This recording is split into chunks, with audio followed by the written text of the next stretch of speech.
యోసేపు దేవునియందు భయభక్తులు కలిగిన మనిషి.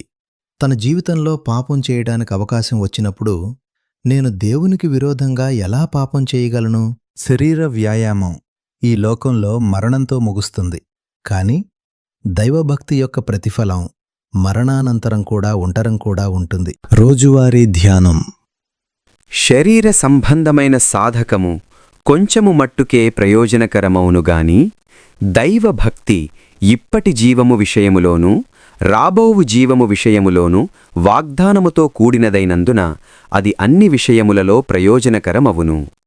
1 తిమోతికి 4:8. అపోస్తలుడైన పౌలు తిమోతికి ఈ పత్రికను రాసినప్పుడు గ్రీకు సంస్కృతి ఆధిపత్యంలో ఉంది. గ్రీకులు తమ శారీరక సౌందర్యానికి, శక్తికి ఎంతో ప్రాధాన్యతనిచ్చారు. అది వారి జీవితాలకు కేంద్రంగా ఉండేది. శారీరక సంబంధమైన వ్యాయామం నిష్ఫలమైనది అని పౌలు చెప్పలేదు. బదులుగా అది కొంతమట్టుకు ఉపయోగకరమైనది అని చెప్పాడు. శారీరక బలం మనస్సు యొక్క భారాన్ని మోయలేదు, పాపాలను క్షమించలేదు, లేదా మరణభయాన్ని తొలగించలేదు. మనిషి ఎంత శారీరకంగా బలంగా ఉన్నా అతని ఆత్మ బలహీనంగా ఉండవచ్చు. అందుకే పౌలు ఇలా అంటాడు: మన బాహ్యపురుషుడు నశించుచున్నప్పటికినీ మన అంతరంగ పురుషుడు దినదినము నూతనపరచబడుచున్నాడు. భక్తి అంటే ఏమిటి? భక్తి అంటే దేవుని పట్ల భయం మరియు గౌరవం.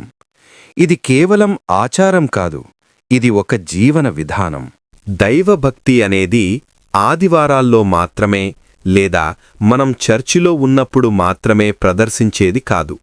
బదులుగా పరిశుద్ధాత్మదేవుడు ఎల్లవేళలా మనలో నివసిస్తున్నాడనే నిరంతర స్పృహతో ఆయనను సంతోషపరిచే జీవితాన్ని జీవించడం.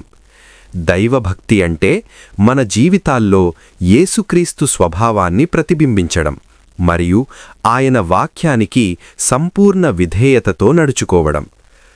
దేవుని వాక్యంలో పేర్కొనబడిన ఒక ముఖ్యమైన సత్యమేమిటంటే, దైవభక్తి ఈ జీవితానికి మరియు రాబోయే జీవితానికి కూడా లాభదాయకం. మనకు దైవభక్తి ఉంటే మనం ఈ లోకంలో శ్రమలు మరియు కష్టాలను మాత్రమే అనుభవిస్తాము అని చాలామంది పొరపాటుగా నమ్ముతారు.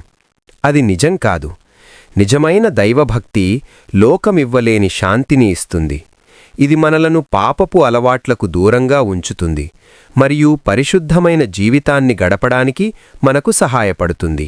యోసేపు దీనికి ఒక చక్కని ఉదాహరణ. అతను దేవుని భయంతో జీవించిన వ్యక్తి.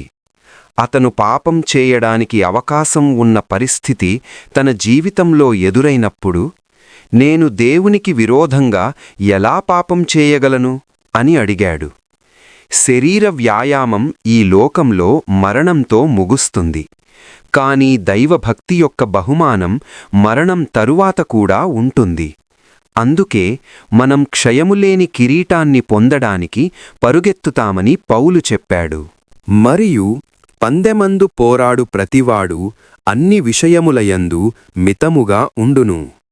వారు క్షయమగు కిరీటమును పొందుటకును, మనమైతే అక్షయమగు కిరీటమును పొందుటకును మితముగా ఉన్నాము. 1 కొరింథీయులకు 9:25. భక్తిహీనత నష్టము కాదు. ఇది మీకు ఈ లోకంలో శాంతిని మరియు రక్షణను ఇస్తుంది మరియు రాబోయే లోకంలో నిత్యజీవాన్ని ప్రసాదిస్తుంది. కాబట్టి మనం ఈ భూసంబంధమైన పరుగులో అలసిపోకుండా ఉందాం.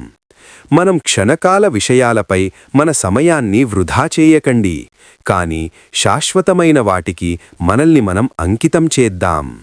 ఇవన్నీయు ఇట్లు లయమైపోవునవి కనుక ఆకాశములు రవ్వులుకొని లయమైపోవునట్టియు, పంచభూతములు మహావేండ్రముతో కరిగిపోవునట్టియు. 2 పేతురు 3:11. ప్రభువైన యేసుక్రీస్తు కృపయు, తండ్రి యొక్క ప్రేమయు, పరిశుద్ధాత్మ సహవాసము మీతో ఉండునుగాక. ఆమెన్.